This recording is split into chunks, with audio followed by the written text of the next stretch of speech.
What up, everybody? We're a few minutes early today, which is not something I'm used to in my life. I'm usually not early for much of anything, but I'm early today. Feels pretty good. Not gonna lie, feels pretty good. What do you guys think of the thing that yeah. What do you guys think of that? I'm still learning this, and but if all goes as planned, you guys are also going to be able to see my screen, my computer screen, when we do the articles. So that's going to be exciting too.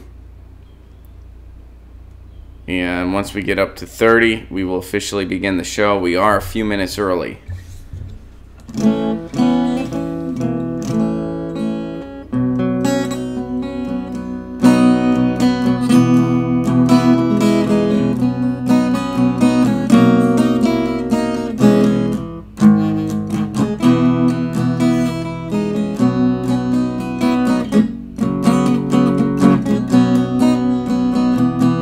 What's up, Papa Onaya Shelly? Good to see ya. Hope you got a lovely weekend planned. Thank you for joining me on this lovely Friday. This is Get Your News On with Ron. We're a little bit early today. But I pretty much had things set up. So I thought, well, let's do it to it. Let's dance like soldiers in the battlefield.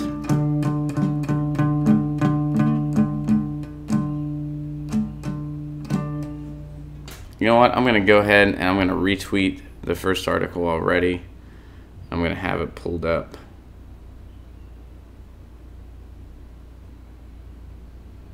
And this is from Mike. Actually, we got a couple here. We got to go through both of them. We're going to start with this one.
What up, everybody?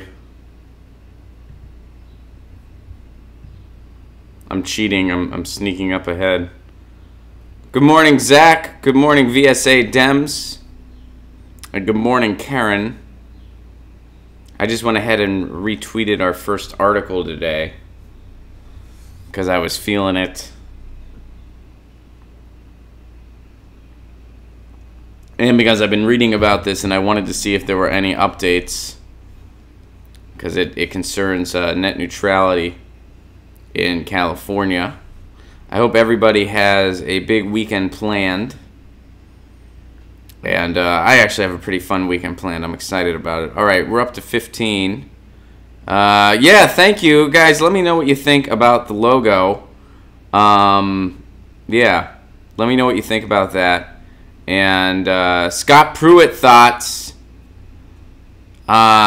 You know, I know Scott Pruitt stepped down, but I had not done any reading on the follow-up, actually. So tweet me an article about that, and we'll talk about it. Because I'm not even sure who the replacement is. I assumed it would just be the smoke monster from Lost. So yeah. Yeah, I haven't done... I mean, I saw that he stepped down, and then I just wasn't really... Did you hear about Ocasio-Cortez pushing that Russia... I did hear about it. I didn't see it. But no, I don't think we were duped. I think that a lot of people in the political arena kind of do that to show face, kind of do that to, stay safe within the establishment. Do I like it? No. Does it make me happy? No. But can I live with it? Sure. It's annoying, but I don't think that means we were duped. I think that's I don't think it's quite that severe at all. But it's annoying and it's frustrating. No matter who it comes from, it could be a frustrating thing. But Alexandra, thank you for the compliment on the logo. I appreciate that very much.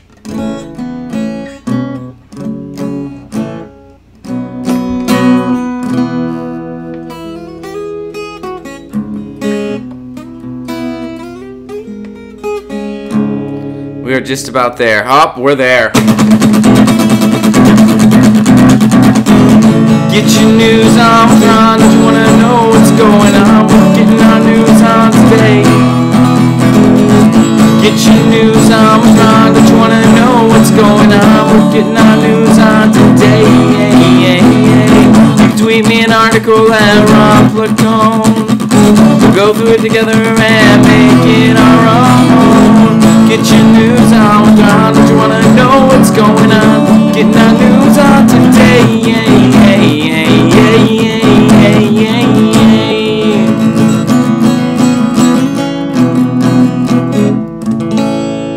What up, everybody? Welcome to Get Your News On with Ron, the world's first viewer-curated streaming news show. What does that mean? That means you guys tweet me articles or you post them on the Reddit, and that's how we build the show. You guys are already sending some cool stuff. I'm real excited about our first article where we're going to talk about net neutrality here in California. It looks like we got some good news, but like I've always been saying, the fight is far from over. But we got some interesting stuff to unpack here. Somebody tweet me something in regards to Scott Pruitt. I know that Scott Pruitt stepped down. That happened yesterday, which made me think, how lame of an employer does the Trump administration have to be for that guy to step down? Now I know, of course, he's under investigation. That's likely why he stepped down. But, dude, that guy got millions of dollars worth of free stuff. He had unlimited vacation time. Scott Pruitt had unlimited vacation time. Yes, he did. And he still stepped down. He still was like, this sucks. And I know he's, yeah. Nathan says Pruitt will be replaced by the smog monster from Fern Gully. I thought the smoke monster from Lost. So I think we were kind of on the same page there. I was saying the smoke monster from Lost. Because, that guy hasn't worked in a while, the smoke monster. The smoke monster, I don't want to spoil Lost for anybody. It's a really fun series for anybody that's never gotten into it. I enjoyed it. The ending was disappointing. I'll leave it at that. I thought the ending of Lost was very disappointing. If anybody here was into Lost, the TV series, let me know your thoughts on the ending.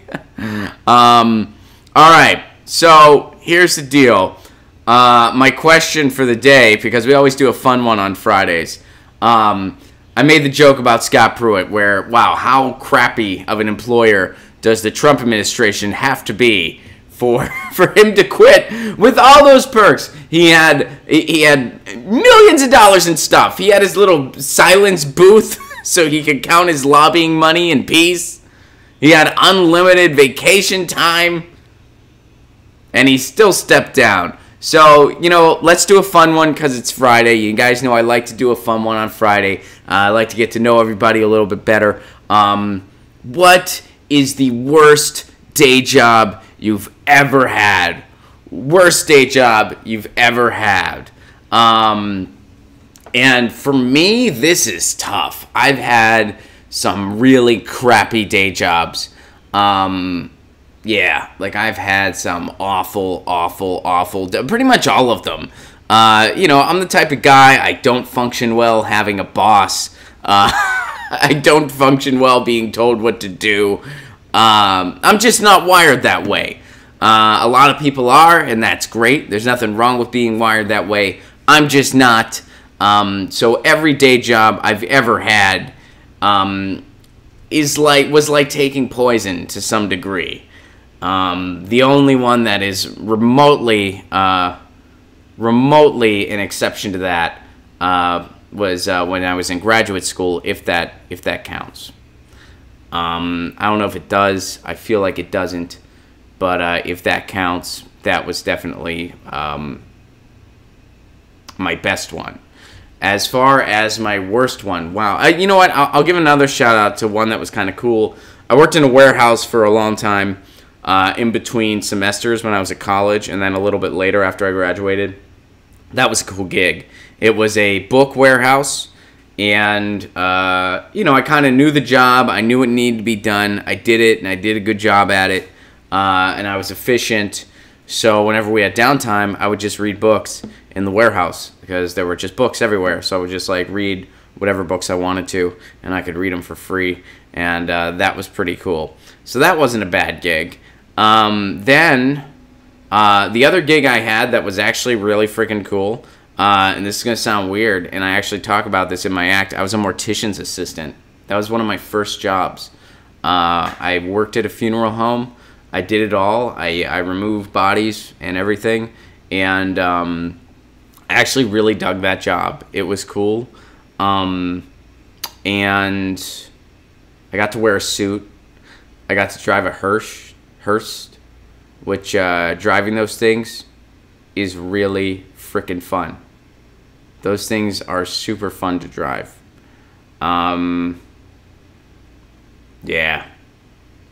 Yeah, they go real fast. They're pretty fun. I feel like I said worst day job, and I just told you about the ones that I actually liked.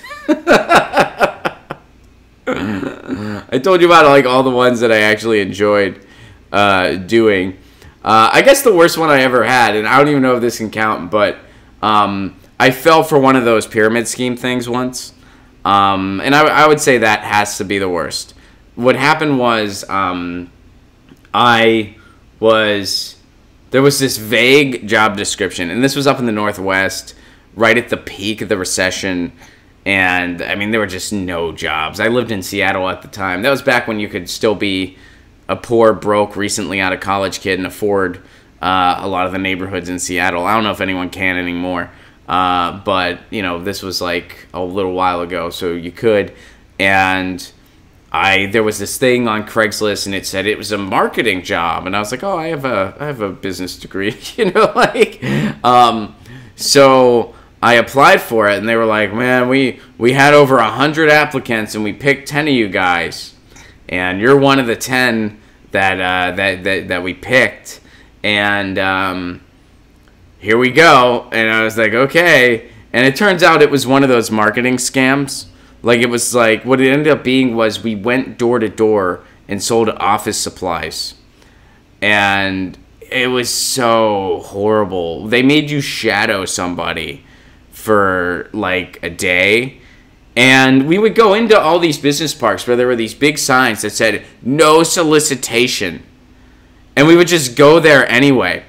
And at one point, I just disconnected from it, and I was like, hey, I gotta go make a phone call. And I would just sit out while they went into these buildings, because I knew I wasn't getting paid anything. You were getting paid, like, they were like, yeah, you'll get a share of the revenue for the day. We didn't sell anything. It was a pyramid scheme. And, I fell for it. And the whole time, I just kept thinking, I was like, dude, you fell for a pyramid scheme. You're an idiot. So I just, after the day was over, I mean, I stuck it out from the 9 to 5, and I didn't get, I didn't make any money, but, what are you gonna do? All right, so that was my worst one. I'll turn it over to you guys, see what you guys are, talking about.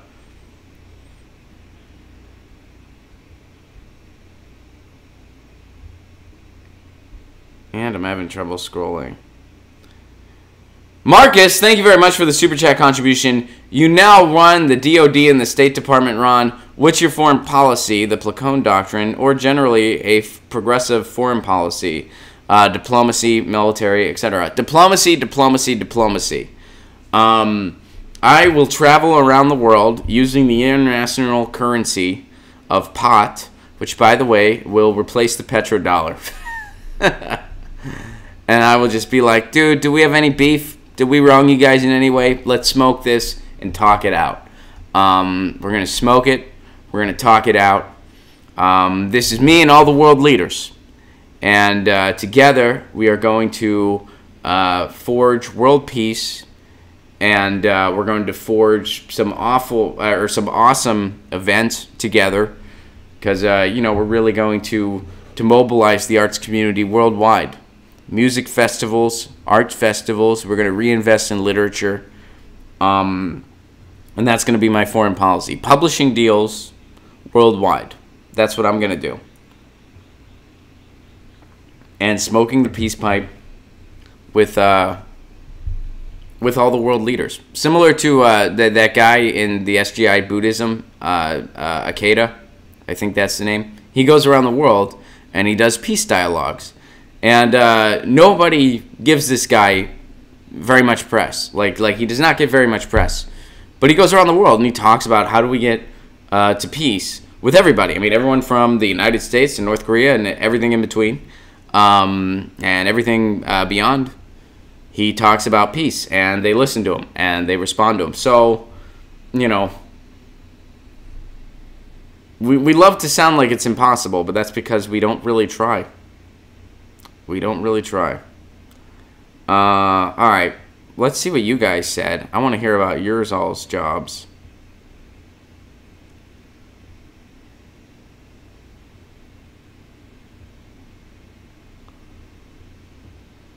Let's see. Brandy worked in a collection agency run by a crackhead and a sociopath for 5 months. Yikes.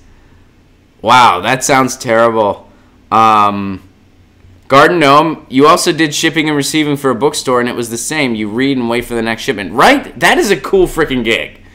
I genuinely did like that gig when I had it. 4 summers in high school at the road department from CG. Never busted my ass so hard and been paid so little. Ugh. Yeah, that sounds rough. My girlfriend worked in a wardrobe department of a porn studio at one point. It's probably even grosser than you would imagine. I don't know. I'm imagining it's kind of gross. I'm imagining third shift at an Exxon station, Mike. Yeah, that's probably lame. Marcus, Zach thinks we should close down all military bases and pull all troops. Terrorist aggression drops by 90%. I'm for that too, unless we use all those military bases to hotbox. Then we can leave them open, but solely for that purpose. What if we just left them open? There's no troops there. There's no military presence there. We just use them as a big hot box, and that's how we forge our peace talks. We just smoke out of the. I think actually, you know what? Yeah, why tear it down? Let's utilize the space to our advantage. That's what I advocate for. Home goods. Let's see. Weighted tables, Kate. You weren't a fan of waiting tables. I could never wait tables. That's. Whew, I have a lot of friends that do it. My girlfriend does it. I could never do it. You would read about me in the paper the next day. I can never do it. Anybody that waits tables, you have my utmost respect and admiration because I could never ever do it, ever in a million years. Kate waited tables at a mob-owned restaurant full of mob patrons. Wow, geesh, I hope they tipped well, right? I've seen The Sopranos. They tipped well, right? Let's see. Andrew worked in a mental hospital rehab diversion facility. It was dangerous. Wow, that sounds like pretty much. That sounded pretty heavy work. Pretty heavy work. Let's see. You guys have some good ones. Oh, this one's interesting. So, Eric, you did this. You did Goat genetics collection, semen, and ultrasounding pregnant mutated goats. Dude, if that's for real, that is intense. Holy, wow. Good for you. That's, wow. Yikes. All right. Some of you guys share my sentiments when it comes to waiting tables. Russ, I had a panic attack every freaking day when waiting tables. Wanted to blow my brains out dealing with those fucks. Waiting table sucks. Bartending is better. I'd imagine, Celeste, although I could do neither because I'm way too slow to be a bartender. I did it for a little bit on a boat. And, yeah, it's tough. Farm labor, Chris, wow.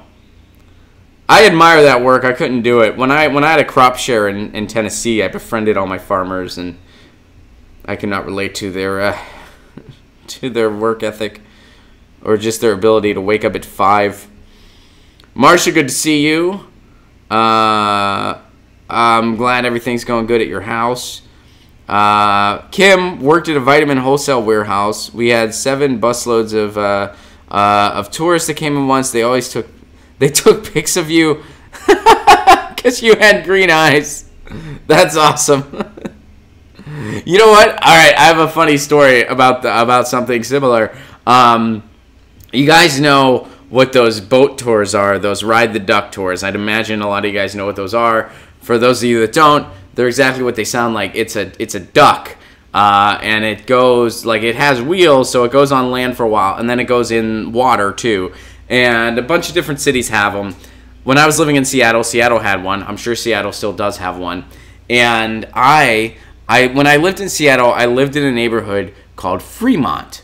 Fremont's a great neighborhood. It's a little different now. It's gotten a little corporate, and Fremont Avenue is not quite what it used to be. Fremont Avenue used to be a bunch of independent restaurants and bars, and it was really hip, had a lot of culture. When I was back there in 2016, because I was touring up there a little bit, it was a lot different. And it made me a little sad, to be honest with you. But Fremont's still an amazing neighborhood, still a really great pocket. And but anyway, when I lived in Fremont, it was a lot funkier because it was not quite as corporate. It was still a little expensive, you know, but whatever.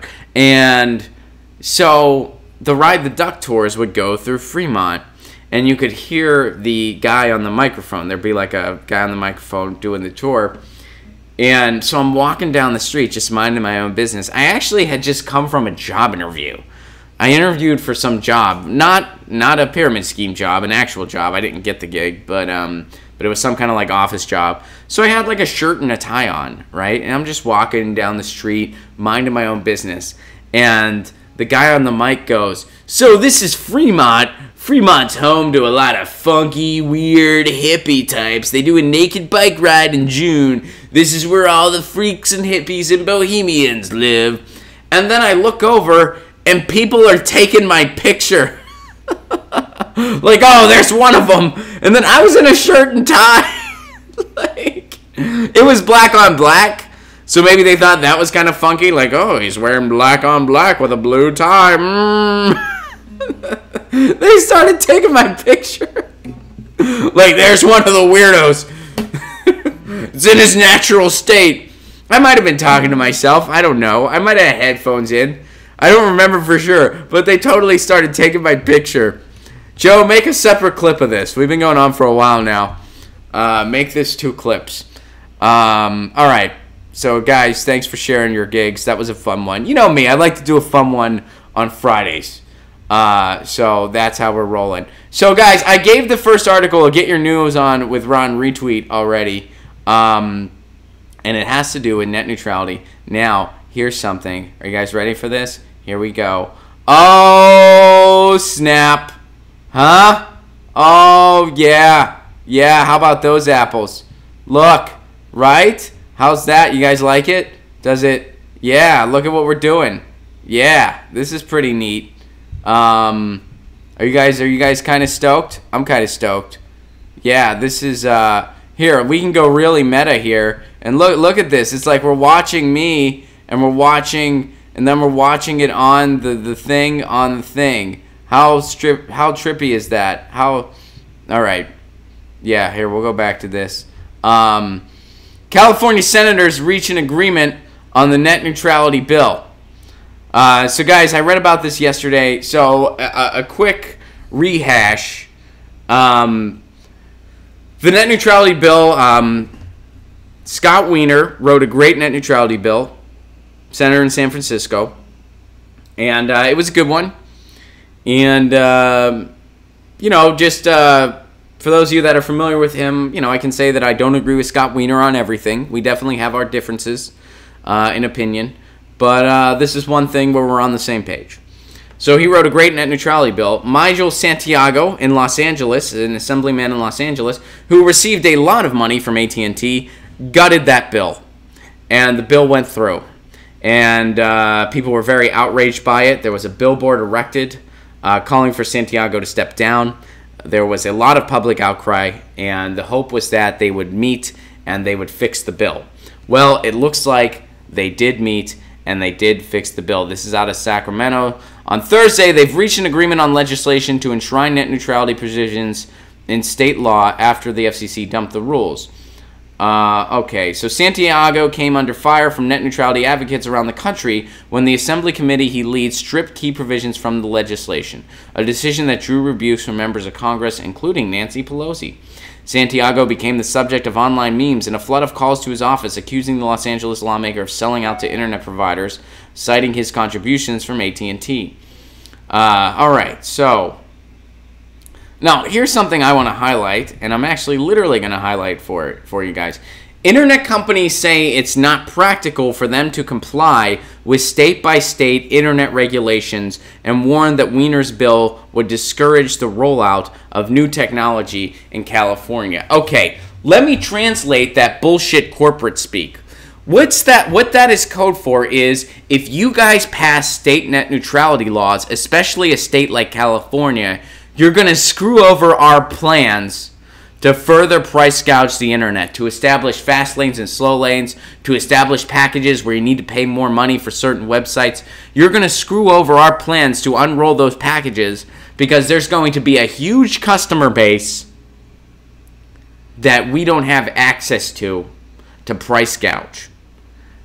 And it's going to be too hard to establish something state by state, so you're going to screw us. That's really what this is code for from the ISPs, the internet service providers. It's not practical for us to comply with state-by-state regulations. No, you don't want to because you know it's going to strip away your profit motives. If California gets strong net neutrality protections and New York gets strong net neutrality protections, it's over.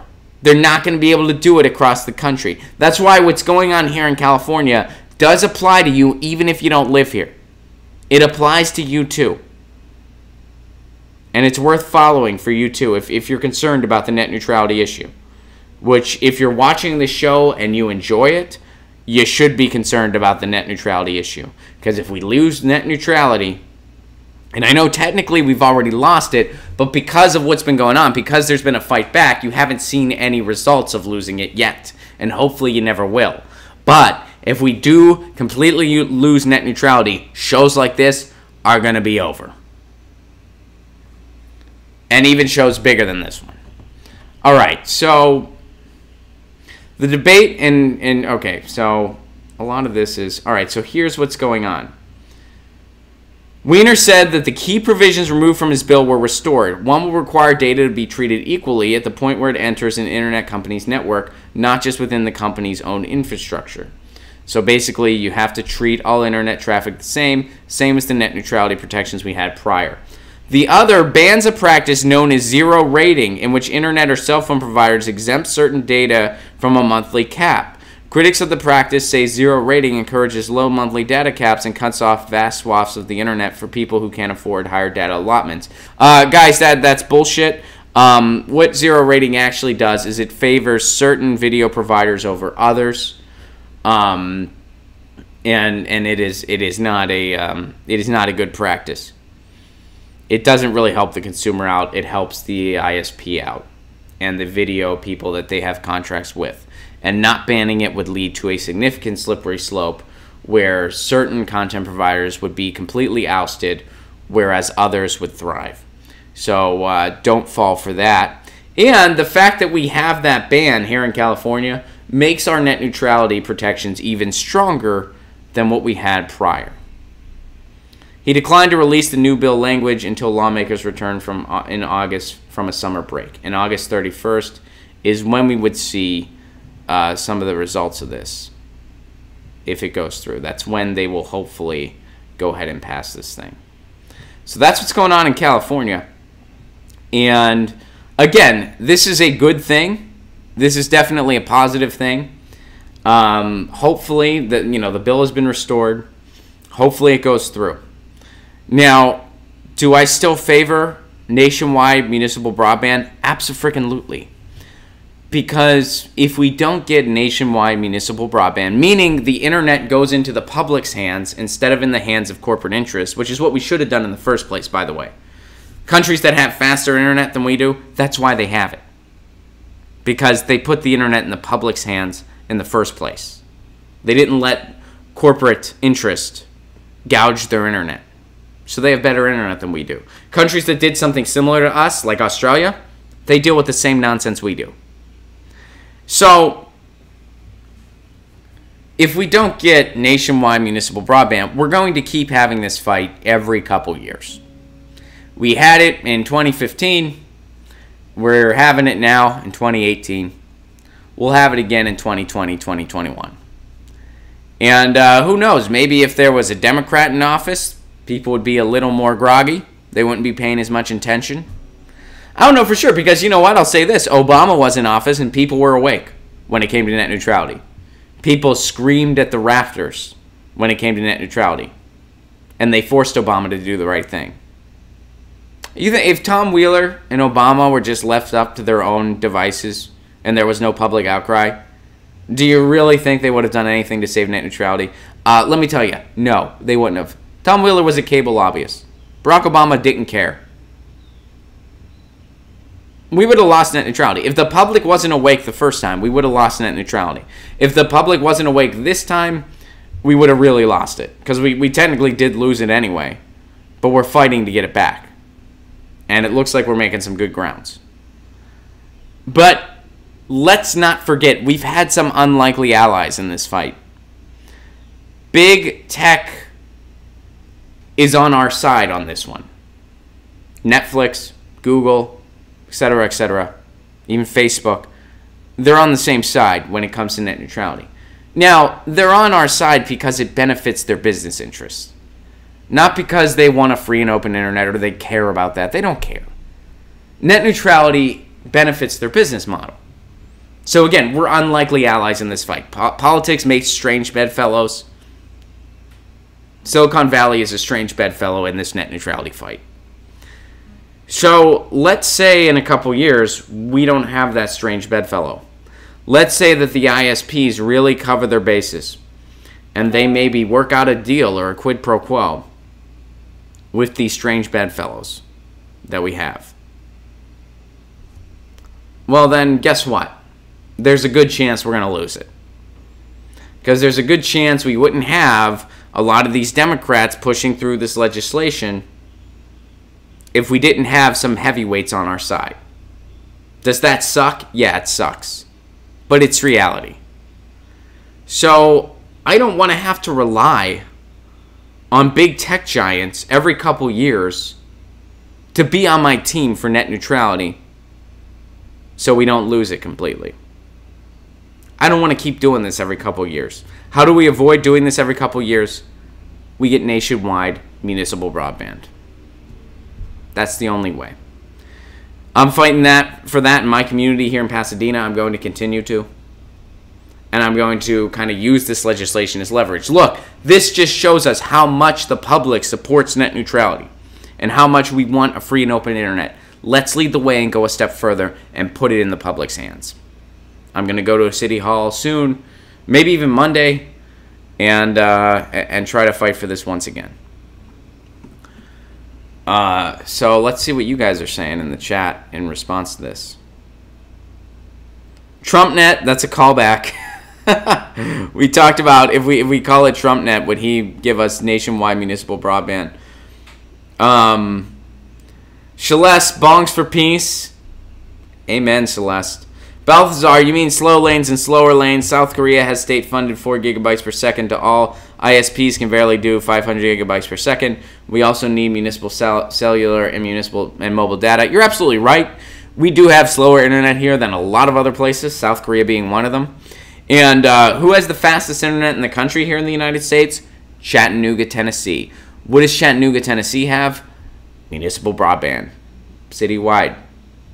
That's what they have. Sandy, Oregon, same thing. Longmont, Colorado, same thing. Fort Collins, Colorado. These are all cool towns, but do they have some gold ticket that other towns in the country can't do? No, they don't. It's an attainable feat. And, you know, in Pasadena where I live, when they gave us this BS story based on one comparison on how we couldn't afford it, it was nothing short of nonsense. Nothing short of nonsense.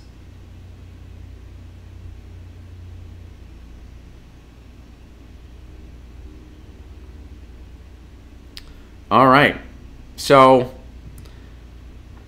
thank you for that. You guys know this is an issue that I feel very passionately about, that I like talking about a lot. I hope you guys I hope you guys don't get tired of hearing me talk about it.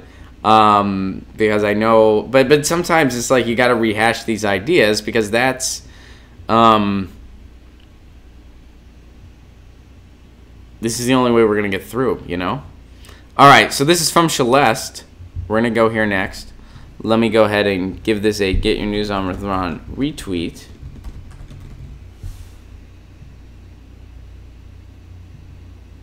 And this looks interesting. This might be a lighter one, maybe a feel-good one. And so, guys, you know what it's time for? It's time for boom! Oh, snap! We did it again. We did it again. Oh, guys, things are changing. All right, so this is from CNN Style, and this is okay. A 30-ton disco ball, or yeah, 30. That number's like actually kind of hard to read. I kind of, yeah. See, that's a 3.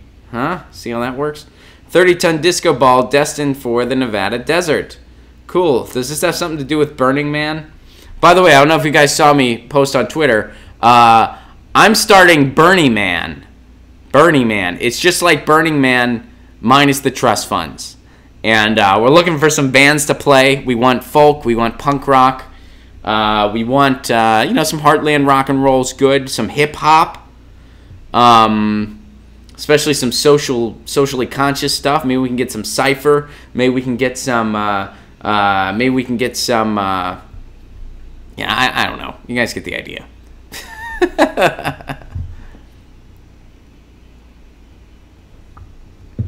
By the way, I'm going to see the U.S. Bombs this weekend.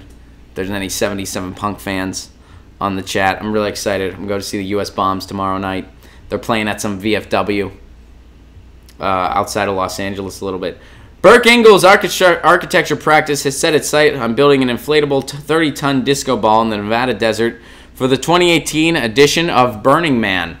And who knows what that 30-ton disco ball will look like to various people on various drugs.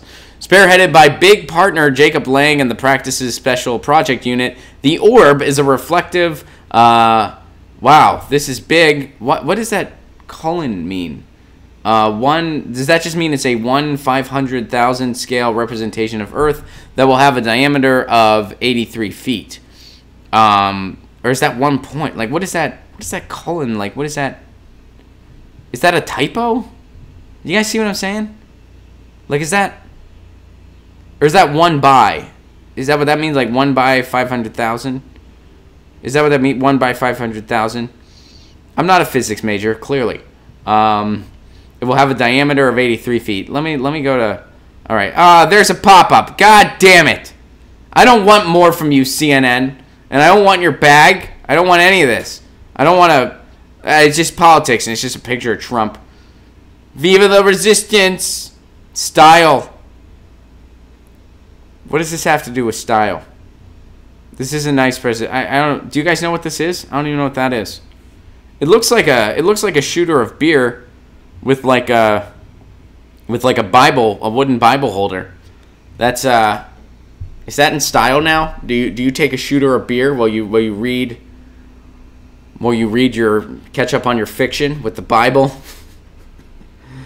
Travel, let's go here. Technology, it's just traffic. What is that supposed to mean? Here's the technology section where we want to remind you that we still haven't figured out traffic. No matter how far we haven't figured out traffic yet, haven't done it. We don't know how to do traffic. What a shitty ad pop-up.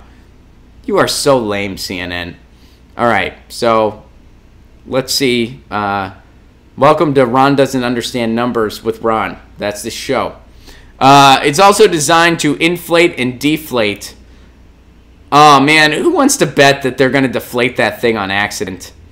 So it's crowdfunding the remaining $50,000. Please don't give any money to this. Are you kidding me? Some big tech trustafarian company that wants to have a giant ball at some festival. Yeah, don't give money, please. And some of you might be into the Burning Man culture, and that's totally fine. I'm not judging. I know that not everybody that enjoys that is a trustafarian. Some people are, and either way, the people doing stuff like this are certainly amidst the 1%. Don't give them money. Give money to something noteworthy if you're going to do that. Right? Are you with me? Man, how shitty were those pop-ups, right? Those were some lame pop-ups. All right, let's move on. Thank you for sharing that, though. It gave me a chuckle, Celeste. I appreciate it. And maybe you saw my tweet yesterday, and that's what made you think of that. I appreciate it.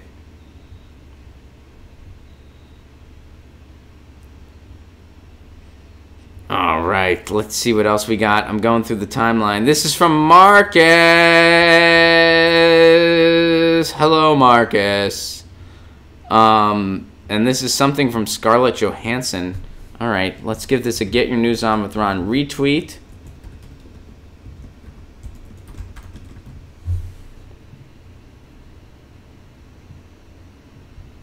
And let me go ahead and pull up the article here.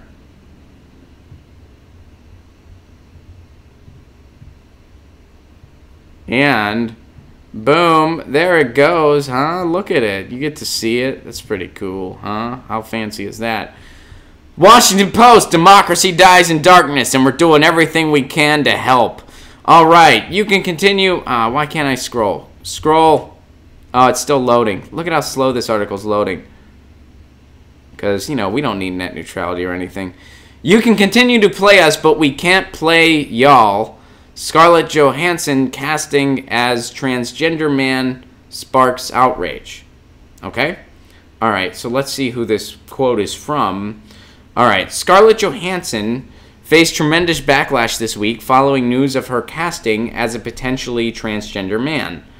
Actors who are trans never even get to audition for anything other than roles of trans characters. That's the real issue. We can't even get into the room. Cast actors who are trans as non-trans characters. I dare you. Jamie Clayton said this. Jamie Clayton is a transgendered actress who appeared in Netflix's series Sense8. So she said that in a tweet. Nowhere in this tweet did I say that SJ shouldn't play this character. I'm bringing attention to an issue that doesn't get acknowledged. Hire actors who happen to be trans for all kinds of roles, and this issue goes away. Johansson is sent to portray Dante Texgill, who ran a massage parlor business and prostitution ring in Pittsburgh, my hometown, in the 1970s and 80s. The movie, helmed by British director Rupert Sanders, doesn't have a release date, but it has garnered a lot of attention. Oh, word. All right, so here's another quote here. Oh, word. So you can continue to play us, but we can't play y'all. Trans actress Trace Lessett, known for her role in Transparent, tweeted Tuesday. I wouldn't be as upset if I was getting in the same rooms as Jennifer Lawrence and Scarlett for cis roles. But we know that's not the case. I totally agree with them. I agree with them 110%.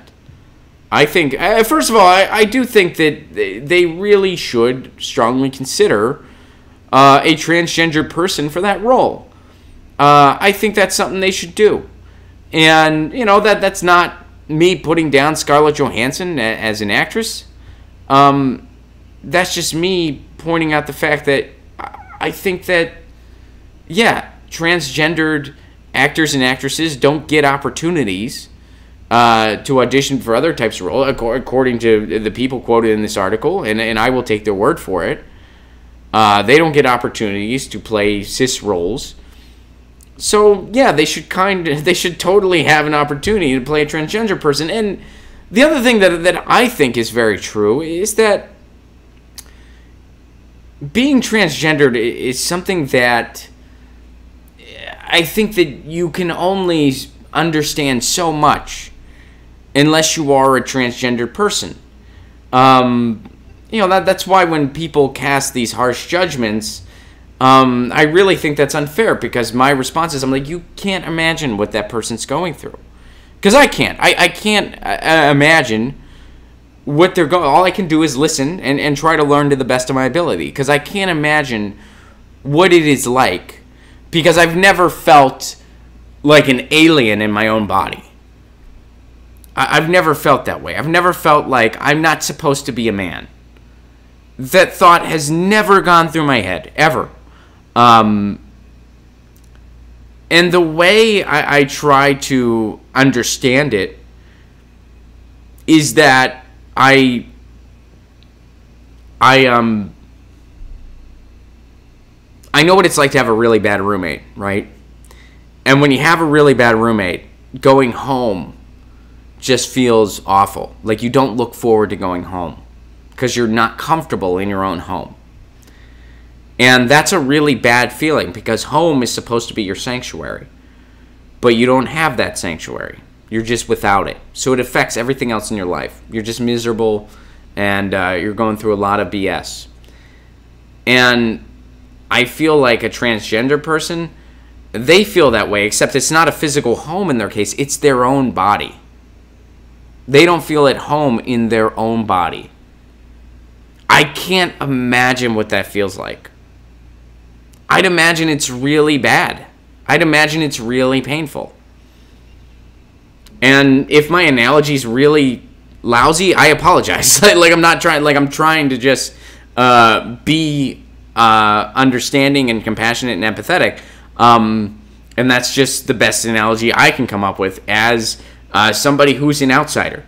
Somebody who is not transgender. So I think that, yeah, I think that it would really benefit everybody involved and be way more fair to the community to try to get transgendered people for transgendered roles, because they really know firsthand the struggle, and I feel like that would help them significantly in the role and make the role that much more realistic. Am I saying that a non-transgendered actor or actress can't play a transgendered role? No, I'm not saying that. But I'm saying this is a community that is stripped of so many opportunities to begin with. Why not give them the wheelhouse that is rightfully theirs? Those are my thoughts on that. I'll go to the chat and see what you guys are saying. You guys are like, wow, Ron, that analogy is really stupid. Shame on you, or something like that. Which I'm gonna say, hey, let's see. Balthazar, thank you for the super chat contribution. Oh wait, some of you guys have some more. Okay.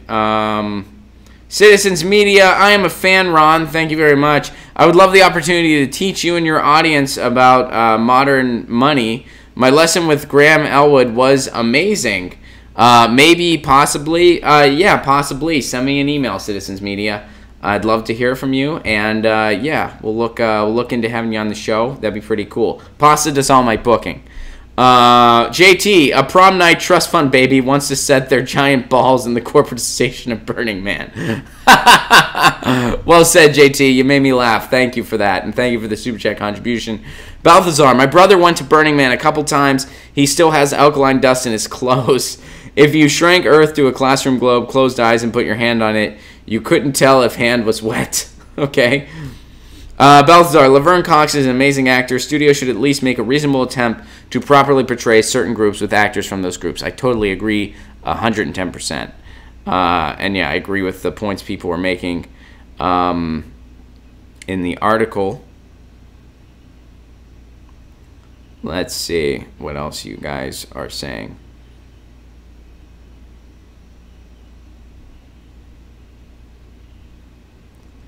No, I said transgender. I didn't say transgender. I did say transgendered, but you know what? I lived in the South for a little bit, and every now and again I have a twang, and that twang came out there. I did say transgendered, but transgender. It's funny. I like it. All right. Cool. Thank you for sharing that article. I appreciated it.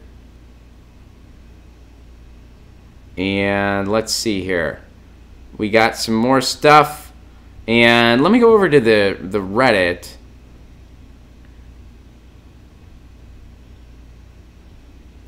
Because I know we're talking about some stuff over on the Reddit. And I don't always... All right.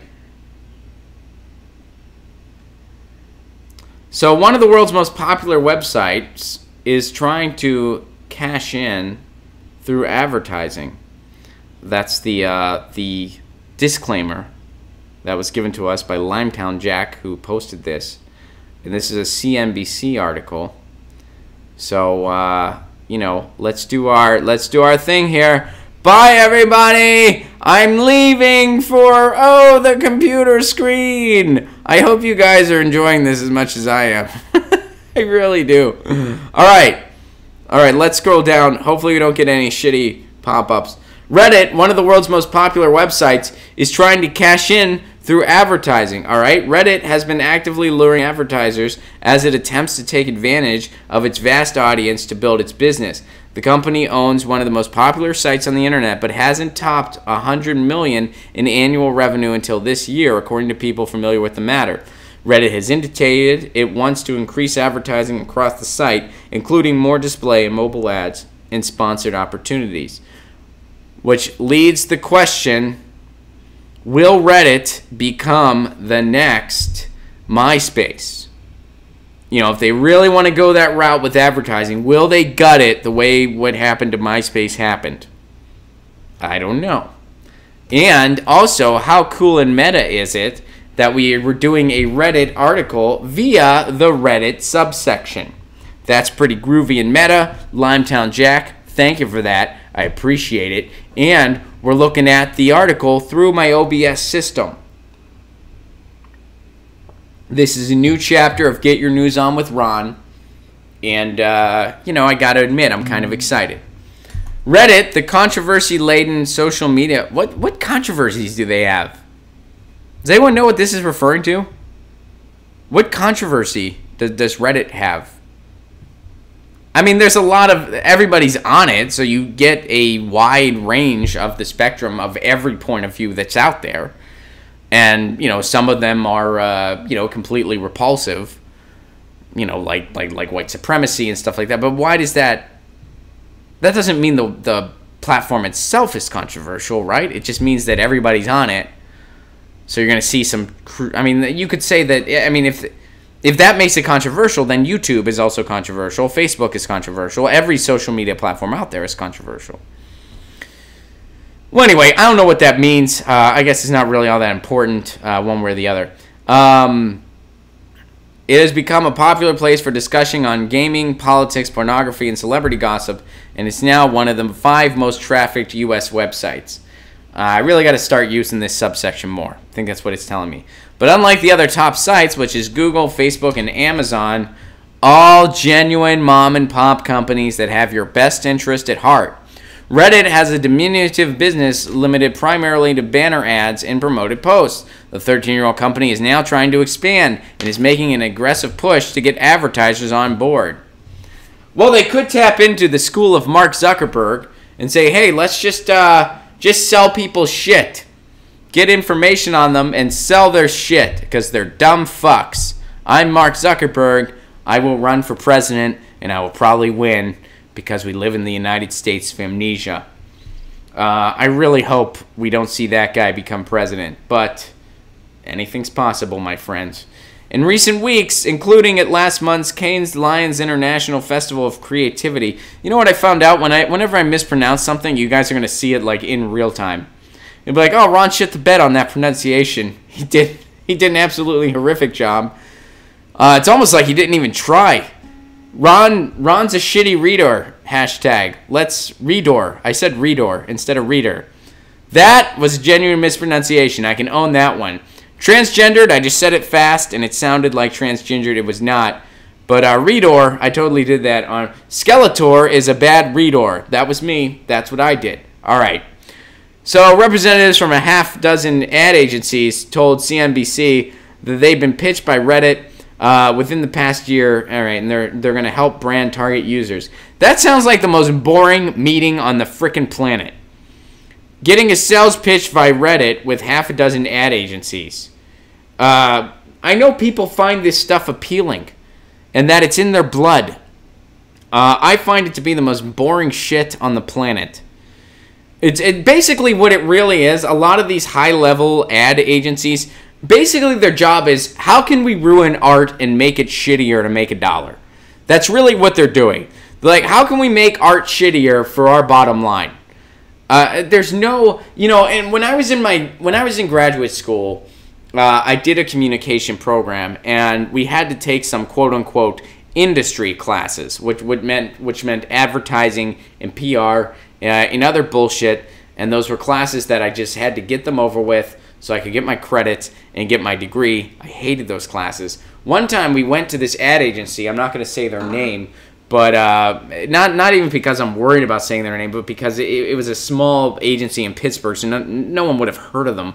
But they were talking about how they were doing this ad campaign for Ruby Tuesday, that shitty chain restaurant, and they wanted to get Gordon Ramsay on board with a promotion.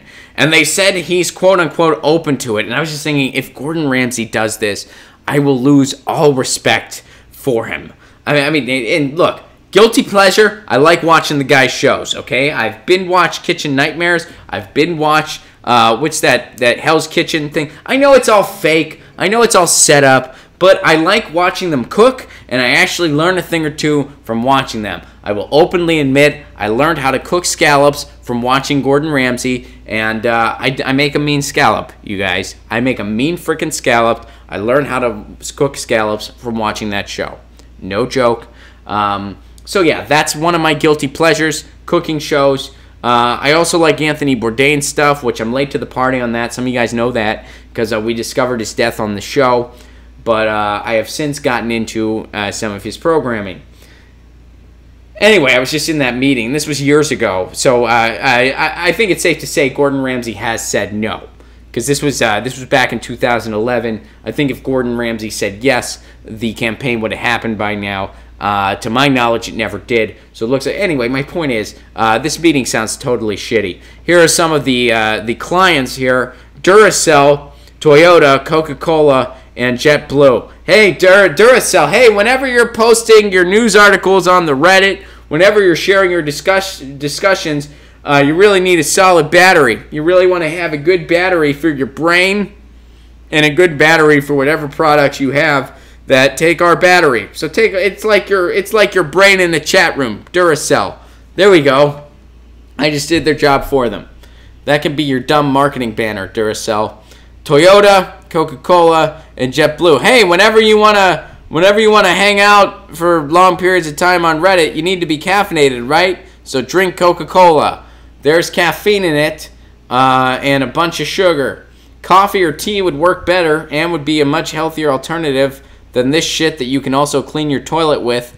But whatever, it's tasty, sort of. If you get the Mexican kind that's actually made with cane sugar. There we go. I just made an ad for Coca-Cola too. And JetBlue. Hey, do you want to meet your fellow Reddit people? Well, they live all over the country and the world, so take one of our planes to go meet them. And Toyota. Hey, if you can't afford a flight, you can just drive to meet your fellow Reddit people. There we go. I just did it for them. I just did a marketing campaign for every one of those companies.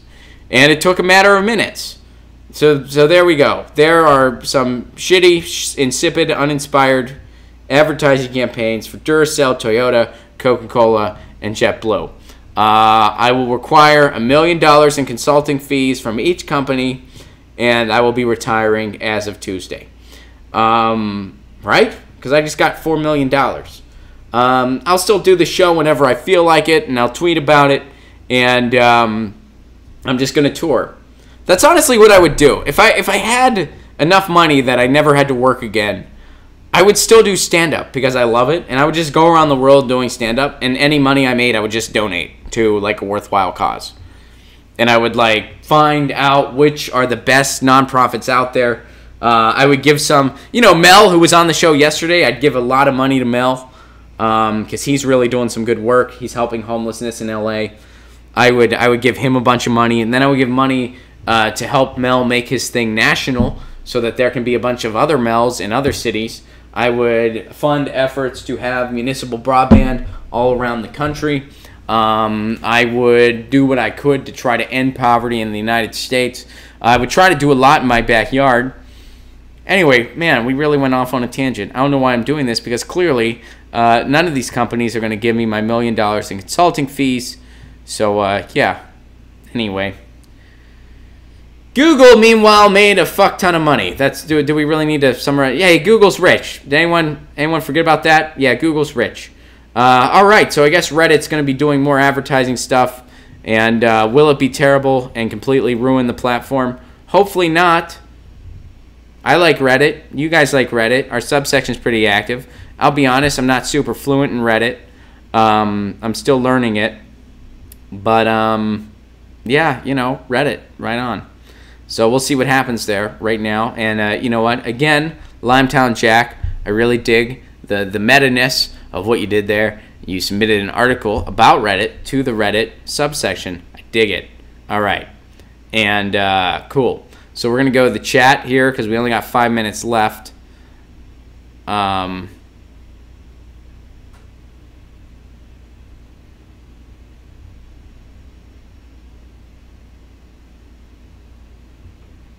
All right. Kate, thank you very much for your Super Chat contribution. TGIF, I agree with you, TGIF. Put an article on Reddit about one of the most terrible ideas formed in a committee in Ireland. Love the show. Thank you very much, Kate. I appreciate that very much. And we will get to your article on Tuesday, I promise. Remind me. Redneckonomics, thank you very much for the Super Chat contribution. What do you think about a Jesse Ventura Jill Stein ticket for Green Party in 2020? Just curious. I think Jesse Ventura should run. I think that getting a name like that running in the Green Party would be a good thing and a helpful thing. Jill Stein, and I like Jill Stein. I like her a lot. I want to get her on the show. And, I've collaborated with her in various capacities. She's done the Jimmy Dore show a good bit. She knew who I was, and I blushed a little bit, not going to lie. She knew. She was like, hey, Ron, like she knew me, and I did blush a little bit when that happened. I don't know if she could see it. She probably could. It was via Skype, and my face was, like, right in front of her face, and, I'm a ginger. So, yeah, she probably saw me blushing. I might be blushing right now. But anyway, I like Jill Stein a lot. However, I do think Jill shouldn't be in the running in 2020. I think it's time for a couple different faces for both president and VP. So I just think it's time for someone else to take the reins. Jill is still very much a leader in that party, as she should be. But I just think it's time for a different face running.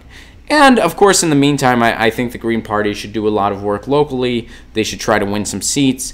Here in L.A., Kenneth Nahia is trying to win a seat, and I'm very much rooting for him, and will do everything I can to try to help the guy.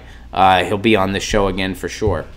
Balthazar, thank you very much for the Super Chat contribution. The DNC might give you consulting fees. They seem to love to throw endless money towards failed candidates, consultings, and HRC's priceless emails. If only I had an elevator music jazz album, I could do that, Balthazar. You are correct. Ray Foley, hey Ron, check out MPP and the Poor People's Campaign on YouTube. You will recognize me from Convergence Conference. Ray, thank you very much for the Super Chat contribution.